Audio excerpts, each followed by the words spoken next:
Greetings, adventurers! Welcome to the Gecko Guild. I'm your resourceful guild leader, Saren the Adventure Gecko, and it is my sworn duty to prepare our members, all of you, for your arduous journeys to come. Today we will be exploring the treacherous and nightmarish realms of Dead by Daylight. In these realms, you can devote yourself to the role of a murderous champion of the entity. The entity is an ancient and terrifying being that has carefully chosen the most ruthless killers and resourceful survivors to face off against each other in an eternal game of hope and despair. For those of you determined to act as murderous servants of the entity, this video will teach you the fundamental knowledge necessary for such a task. This is a beginner's guide to the killer role in Dead by Daylight. Let's begin, shall we? Before we go any further, something that is necessary to understand is your primary objective as a killer, and the opposing objective of the survivors. As the killer, everything that you do is to work towards your primary goal of preventing the survivors from escaping the trial by sacrificing them to the entity. In opposition to this, the survivors will try to avoid an untimely death by repairing 5 of the 7 generators in the trial to power the exit gates and escape with their lives. These two opposing objectives define the entire gameplay experience of Dead by Daylight, because both the killer and the survivors will try to buy themselves time and waste their opponent's time to complete their objective during a trial. Therefore, every action you take in Dead by Daylight is about time. Keep this in mind for the remainder of this video. Now, before you hop into a game, I highly suggest going through the killer tutorial. It's extremely simple, but it will give you some important starting knowledge. Once you've done that, choose a killer that looks interesting to you and queue up to enter a trial. For now, don't worry about perks or add-ons, and just try to focus on the fundamentals during this trial.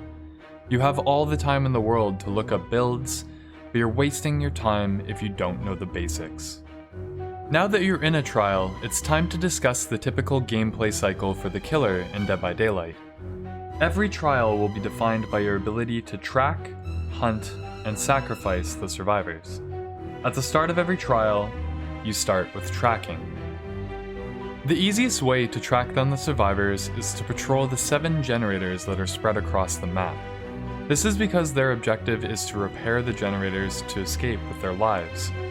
Typically, the survivors will spawn quite a distance from you, so my suggestion would be to identify the furthest generator from you at the start of the match and make a direct beeline towards it. Once there, branch out to other nearby generators on that side of the map, and continue from there. You can identify whether a survivor has been near a generator in a number of different ways.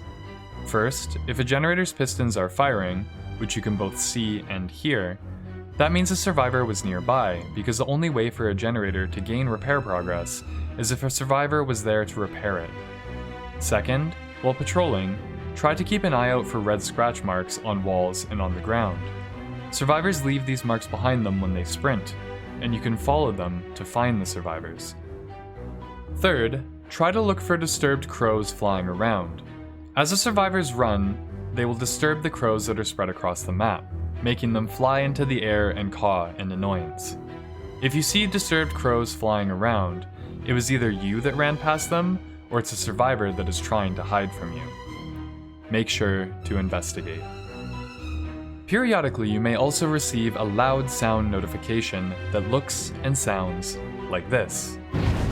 This could be triggered for a number of different reasons, but what matters most is that it means a survivor is currently doing something at that location and has likely either failed a skill check or has made a rushed action. These are all things that you should pay attention to as the killer to find the survivors as quickly as possible. Once you find the survivors, this will start the next phase of the gameplay cycle, the hunt. Hunting, also known as chasing by the Dead by Daylight community, is extremely important for a few reasons. First of all, chasing a survivor away from a generator means they are no longer making repair progress on it.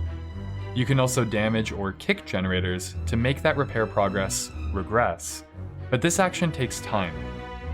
Second of all, the only way to sacrifice the survivors is to win chases against them, and hit them twice, once to injure them, and twice to put them into a dying state. By injuring the survivor, you also make them easier to track because they will leave a blood trail behind them and audibly groan in pain. It also forces them to choose whether to find a fellow survivor to help them heal, wasting their time even more, or risk remaining injured to complete objectives. However, the survivors aren't just going to let you kill them. It's important to remember there are 4 survivors and only 1 of you. This means that while you are chasing a survivor, the other 3 are likely making progress on objectives. Therefore, time is of the utmost importance, and you need to win chases quickly. Unfortunately for you, the survivors have a number of tools available to them to prolong chases. Pallets are the most common of these, and they are often situated strategically between obstacles on the map called loops. Survivors will try to run you around these loops until you start to catch up with them, and then at the last minute, drop the pallet either to stun you mid-attack or block your path. When this happens, you're going to have a choice to make. You can either break the pallet and remove it from the game entirely, which will give the survivor time to run to another loop, or you can try to run around the loop to catch the survivor on the other side. But if the pallet is left unbroken, they will be able to continue running the loop and vault over the pallet to extend the chase. On some loops, most notably in jungle gyms and buildings, there are also windows. Survivors can vault through the same window up to 3 times before the entity blocks it, forcing them to run to a new loop or come up with a different plan. As the killer, you can also vault, but you are much slower at this than the agile survivors. On top of this, you will need to pay attention to lockers, which are also most commonly found in jungle gyms and buildings. The survivors can try to hide in a locker to evade you. As the killer, you can search these lockers, but it takes time. If you find a survivor in a locker, however, it will instantly put them into a dying state, and you'll pull them out and start to carry them. Once a survivor is put into the dying state, this will trigger the next phase of the gameplay cycle, the sacrifice. To sacrifice a survivor to the entity, the killer can pick up a dying survivor and carry them to a nearby sacrificial hook. When a survivor is hooked, they will enter the first stage of sacrifice. While on the hook, the survivor will have a health bar that acts as a timer. This bar will slowly empty until a fellow survivor pulls them off the hook. If left on the hook, at 50% they will enter the second stage of sacrifice, and at 0% they'll enter the third stage of sacrifice and die. This might tempt you to camp beside the hook to prevent the survivors from saving their friend, but this is a very bad idea. While waiting for the survivor to die, the other survivors are free to complete objectives on the map. You need to accept that survivors will save each other from the hook, so you can free yourself to go chase and pressure the other survivors from repairing the generators and escaping the trial. However, if a survivor is pulled off the hook by another fellow survivor, the next time you hook them, it will force them to enter the next stage of sacrifice. The best way to think about sacrificing is that each survivor has 3 lives, and each time you hook a survivor, they will enter the next stage of sacrifice and lose a life. At 3 hooks each, the survivors die, and that means you win the trial and appease the entity. But what happens if you don't kill all the survivors before they repair 5 generators? Well, at that point, the survivors will be able to run to an exit gate to activate it and escape the trial. This is called the endgame, and in most situations, if the survivors have made it this far, at least a couple of them will survive, meaning that you have disappointed the entity. There's also a secondary way to escape called the hatch, and in most situations this will only open for the survivors if there is only 1 survivor remaining alive. If you can find the hatch before the survivor, then it is possible to close it, but this will immediately power the exit gates regardless of how many generators are repaired, and give the survivor one last chance to escape. And that's pretty much it!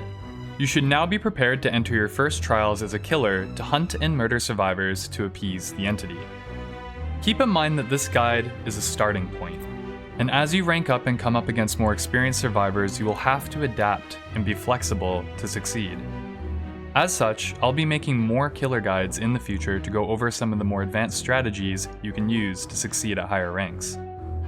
Until then, be sure to come hang out with the rest of the Gecko Guild over on my Twitch channel at twitch.tv/arcadeashlyn.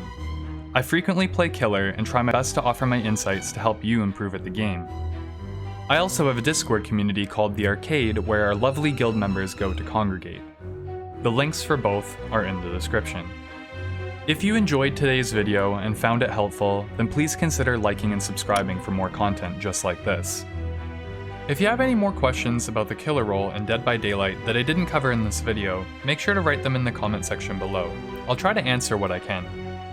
Farewell everyone, I will see you all in the next video, and I wish you well on your next glorious gecko adventure.